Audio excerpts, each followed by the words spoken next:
Mumbai NCB अब cruise drugs case की जांच नहीं करेगी। साथ ही नवाब मलिक के दामाद के खिलाफ चल रहे केस की भी जांच एनसीबी नहीं करेगी। कल एनसीबी के मुंबई जोन के आर्यन खान समेत 6 केस वापस ले लिए गए हैं। इन मामलों की जांच अब एसआईटी को सौंप दी गई है, जिसका नेतृत्व वरिष्ठ पुलिस अधिकारी संजय सिंह करेंगे। क्रूज ड्रग्स केस के बाद महाराष्ट्र के मंत्री नवाब मलिक ने एनसीबी की कार्रवाई को लेकर कई आरोप लगाए थे, जिसके बाद एनसीबी भी इन आरोपों की विभागीय जांच कर रही है। इस जांच के बीच अब मुंबई एनसीबी से आर्यन खान समेत 6 केस वापस ले लिए गए हैं।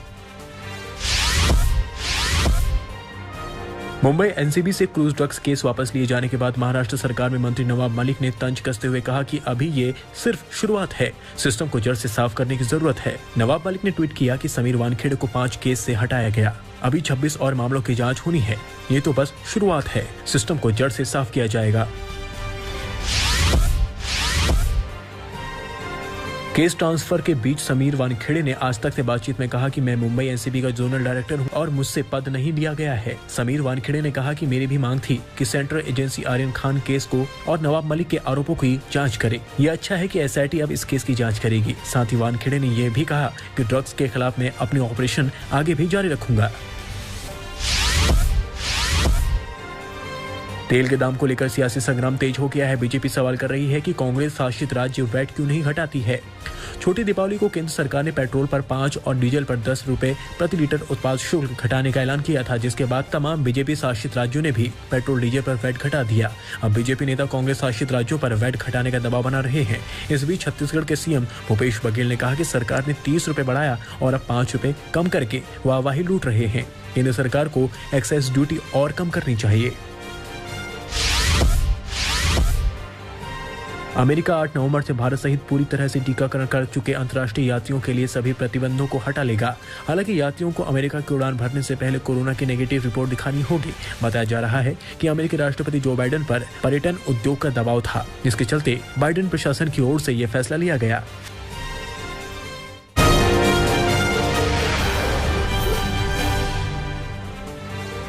दिवाली के बाद दिल्ली की जहरीली हवा पर तनातनी बढ़ गई है। आप पर आरोप है कि बीजेपी ने धर्म के नाम पर पटाखे फोड़ने के लिए लोगों को उकसाया। वहीं बीजेपी का आरोप है कि प्रदूषण को रोकने के लिए केजरीवाल सरकार नाकाम रही। दिल्ली के पर्यावरण मंत्री गोपाल राय ने कहा कि दिल्ली में पिछले 3 दिनों से प्रदूषण का स्तर बढ़ा है। इसके पीछे 2 कारण हैं, तेजी से पराली जलाना और कुछ लोगों ने दीपावली पर जानबूझकर पटाखे जलाए, जिसके कारण भी AQI स्तर बढ़ा है। भारतीय जनता पार्टी ने जानबूझ करके पटाखे कल जलवाए, उसके लिए उन्होंने कैंपेन किया, बार बार चुनौती दी कि हम पटाखे जलाएंगे, आप रोक के दिखाइए। और कल वो पटाखे जलवाए गए, इंटेंशनली जलवाए गए। लोगों को उससे धर्म से जोड़ करके लोगों को उकसाया गया। मुझे लगता है कि मेरा निवेदन है भारतीय जनता पार्टी से कि इस अपनी सोच को बदलिए। दिल्ली के अंदर दिवाली के अवसर पे जब पटाखे जलते हैं और स्थितियां जब बदलती हैं तो लोगों के लिए दमघोटू माहौल बन जाता है। बिहार में जहरीली शराब से 40 से ज्यादा लोगों की मौत के बाद नीतीश सरकार पर विपक्ष का हमला जारी है। विपक्ष का आरोप है कि प्रशासन की मिलीभगत से बिहार में अवैध शराब का कारोबार फल फूल रहा है और जहरीली शराब पीने से लोगों की जान जा रही है। उधर नीतीश कुमार ने कहा कि शराब कांड के दोषियों पर सख्त कार्रवाई की जाएगी। इसके साथ ही छठ के बाद प्रदेश में शराबबंदी को लेकर और सख्ती लागू की जाएगी। शराब के बारे में कह देते हैं कि देख लीजिए कि क्या स्थिति, बार बार कह देते हैं कि अगर गलत चीज को ग्रहण करिएगा तो ये नौबत आएगी। अब अभी भी लोग हैं, हम तो इन लोगों को पूरे अधिकारियों से तो हमारी बातचीत होती जाती है, लेकिन अभी जो ये हो जाएगा, ये पर्व है, इसके बाद हम फिर एक दिन विस्तृत इसकी समीक्षा करने वाले हैं। हालांकि प्रतिदिन चारों तरफ लोग पकड़े जाते हैं, रेड हो रहा है, सब कुछ हो रहा है, लेकिन फिर भी इस तरह का काम किसी इलाके में कोई कर रहा है, ये तो बड़ी दुखद बात है। दिल्ली से सटे गुरुग्राम में खुली जगह पर नमाज का विरोध बढ़ता जा रहा है। गुरुग्राम के सेक्टर 12 CRPF चौक में उस जगह पर गोवर्धन पूजा की गई। यहाँ हर शुक्रवार को नमाज होती थी।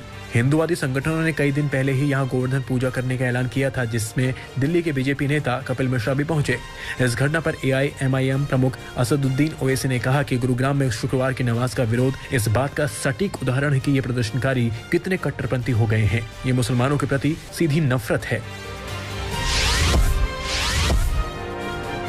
दिल्ली में छठ पर्व पर मचे सियासी घमासान के बीच केजरीवाल सरकार ने बड़ा फैसला किया है। केजरीवाल सरकार ने 10 नवंबर को सार्वजनिक छुट्टी का ऐलान किया है। छठ पर्व को लेकर डीडीएमए के आदेश पर खींचतान जारी है। दरअसल डीडीएमए ने साफ कह दिया है कि यमुना किनारे छठ नहीं मनाया जाएगा, लेकिन आम आदमी पार्टी इस फैसले का विरोध कर रही है। इसके लिए आम आदमी पार्टी विधायक संजीव झा ने एलजी को खत भी लिखा है।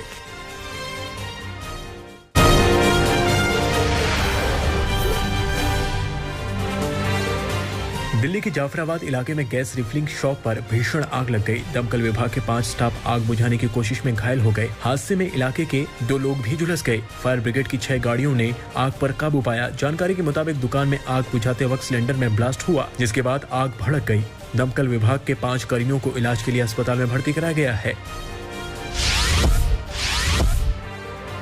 बिहार के मोतिहारी जिले के जयसिंहपुर में आग से 2 बीघा जमीन पर रखी धान की कटी हुई फसल जलकर राख हो गई। खेत से फसल काटकर किसान ने दौनी के लिए उसे खेतों में रखा था, लेकिन आग ने किसानों की मेहनत पर पानी फेर दिया। आग लगने की वजह का अब तक पता नहीं चल पाया है। अपनी आंखों के सामने अपनी फसल नष्ट होते देख किसान की आंखों में आंसू आ गए।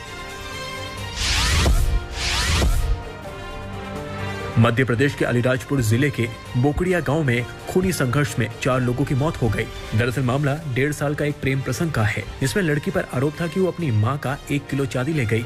इस बात को लेकर दिवाली के मौके पर दोनों पक्ष चांदी के मसले पर फिर भिड़ गए और परंपरागत हथियारों से एक दूसरे पर हमला कर दिया, जिसमें 4 लोगों ने दम तोड़ दिया। हत्या की 2 क्रॉस FIR दोनों पक्षों के खिलाफ दर्ज कर कुछ लोगों को गिरफ्तार किया गया है। यूपी के सीतापुर में रोहिला गांव में छोटी सी बात को लेकर हुए विवाद के बीच बचाव करने गए एक पड़ोसी की गोली लगने से मौत हो गई। इस घटना में 2 लोगों को चोटें भी आई हैं। मौके पर पहुंची पुलिस ने घटना की रिपोर्ट लिखकर एक आरोपी को हिरासत में भी ले लिया है। दरअसल बच्चों में हो रहे विवाद के दौरान विनोद अवस्थी बीच बचाव करने गए थे, लेकिन आरोपी पक्ष की वजह से फायरिंग की गई, जिससे उनकी मौत हो गई। कई थानों की पुलिस और क्राइम ब्रांच की टीम मौके पर पहुंची और छानबीन शुरू कर दी। यूपी में राजधानी लखनऊ के माल थाना क्षेत्र में काकोरी के रहने वाले राहुल गौतम की हत्या कर दी गई है। घटनास्थल पर पहुंचे SP ग्रामीण हृदेश कुमार ने बताया कि एक अज्ञात शख्स का शव मिलने की सूचना मिली थी। युवक की पहचान छुपाने के लिए सिर को कुचल दिया गया था। पुलिस अब हत्यारों और हत्या की वजह जानने की कोशिश में लगी है। राजस्थान की भीलवाड़ा शहर में मोक्ष धाम के पास एक युवक की दर्दनाक मौत हो गई। शराब के नशे में धुत होकर भेरुकुली नाम का शख्स हाई टेंशन बिजली ट्रांसफार्मर पर चढ़कर उत्पात मचा रहा था, जिससे 11 kV विद्युत लाइन से छूते ही एक तेज धमाका हुआ और शराबी युवक की मौके पर ही मौत हो गई।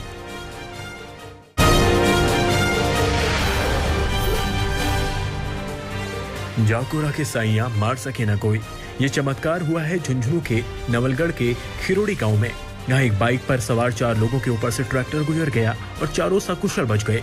हैरान करने वाली ये पूरी घटना CCTV कैमरे में कैद हो गई। दरअसल एक ब्रेकर से उछलकर बाइक सवार चारों लोग सड़क पर गिर गए, जिनके ऊपर से पीछे से आ रहा ट्रैक्टर चढ़ गया, लेकिन कोई अनहोनी नहीं हुई, जबकि बाइक पर एक पुरुष, एक महिला, 2 बच्चे थे।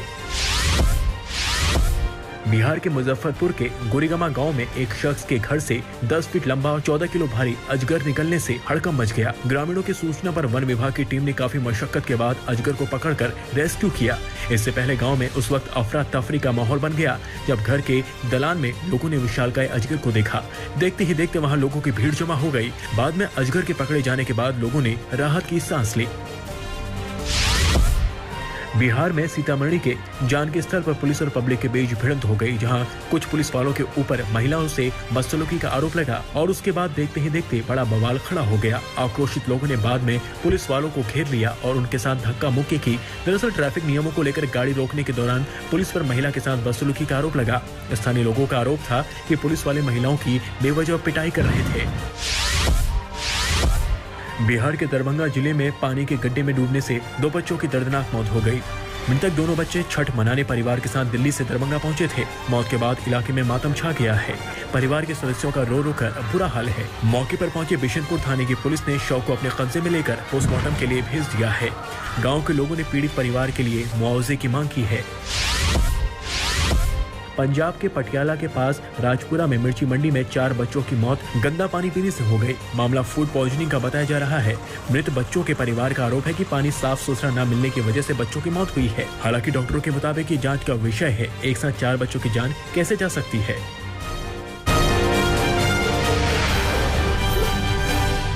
वर्ल्ड कप में कल भारत ने स्कॉटलैंड को 8 विकेट से हराकर मात देकर सेमीफाइनल में पहुंचने की उम्मीद बरकरार रखी। टॉस जीतकर भारत ने पहले गेंदबाजी करते हुए स्कॉटलैंड को 17 ओवर 4 गेंदों में 85 रन पर आउट कर दिया और फिर 2 विकेट खोकर सिर्फ 6.5 ओवर में मैच जीत लिया। स्कॉटलैंड पर धमाकेदार जीत से T20 वर्ल्ड कप में सेमीफाइनल में पहुंचने के टीम इंडिया के दरवाजे खुल गए हैं। Net run rate team India अपने ग्रुप में टॉप पर पहुंच गई है। चूंकि पाकिस्तान पहले ही सेमीफाइनल में पहुंच चुका है, इसलिए भारत के अंतिम 4 में पहुंचने के लिए जरूरी है अफगानिस्तान की टीम न्यूजीलैंड को हरा दे और फिर भारत नामीबिया को हराते हुए नेट रन रेट में न्यूजीलैंड से ऊपर हो। स्कॉटलैंड पर धमाकेदार जीत में मैन ऑफ द मैच रहे रविंद्र जडेजा, जिन्होंने 4 ओवर में 15 रन देकर 3 विकेट लिए। मोहम्मद शमी ने भी 3, बुमराह ने 2 और अश्विन ने 1 विकेट लिए। टीम इंडिया की तरफ से रोहित शर्मा और KL राहुल ने सलामी साझेदारी में 5 ओवर में 70 रन जोड़े। राहुल ने 19 गेंदों पर 50 रन बनाए, जबकि रोहित ने 16 गेंदों पर 30 रनों की पारी खेली।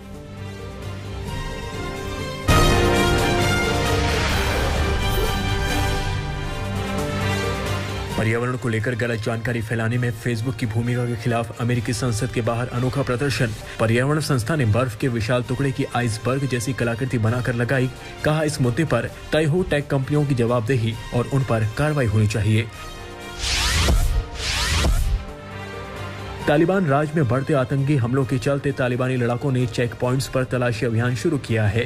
हाल ही के हमलों से डरे अफगानियों ने सुरक्षा व्यवस्था पर सवाल उठाए थे।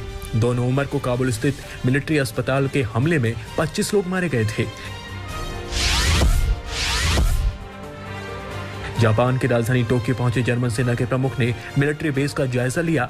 जर्मनी और जापान के सेना प्रमुखों के बीच 20 साल बाद मुलाकात हुई है। इंडो पैसिफिक क्षेत्र को स्वतंत्र और खुला रखने पर हुई बातचीत। साउथ कोरिया में 2022 में होने वाले राष्ट्रपति चुनाव में मून को चुनौती देने उतरे देश के पूर्व प्रोसिक्यूटर जनरल यून सियोक यूल साउथ कोरिया की मुख्य विपक्षी पार्टी में शामिल होकर चुनाव लड़ने का मन बनाया है। यूक ने मून पर भ्रष्टाचार के कई आरोप लगाए। इजराइल में पवित्र स्थल वेस्टर्न वॉल पर अल्ट्रा ऑर्थोडॉक्स यहूदियों ने महिला संगठन के खिलाफ किया प्रदर्शन। लैंगिक असमानता के खिलाफ यहूदी महिला संगठन वुमेन ऑफ द वॉल ने लंबी प्रार्थना सभा का आयोजन किया था। वेस्टर्न वॉल पर महिलाओं की प्रार्थना के लिए आधी हिस्सेदारी की मांग कर रही है। WHO ने मौजूदा समय में यूरोप को बताया कोरोना का केंद्र। कहा, यूरोप में आ रही दुनिया का हर दूसरा कोरोना केस। रूस और ब्रिटेन में कोरोना से कोहराम जारी। महामारी और महंगाई की मार झेल रहे अमेरिका में सितंबर महीने में दर्ज हुआ सबसे अधिक व्यापार घाटा। अमेरिका में व्यापार घाटा हुआ 80 बिलियन अमेरिकी डॉलर। 70 के दशक के मशहूर बैंड आबा ने 40 साल बाद लॉन्च किया अपना एल्बम बोयर्स। दुनिया भर में मशहूर रहे स्वीडन के इस बैंड के गाने सुनकर भावुक हुए इसके प्रशंसक। डांसिंग क्वीन, वाटरलू और मनी मनी रहे हैं आबा के सुपरहिट गाने।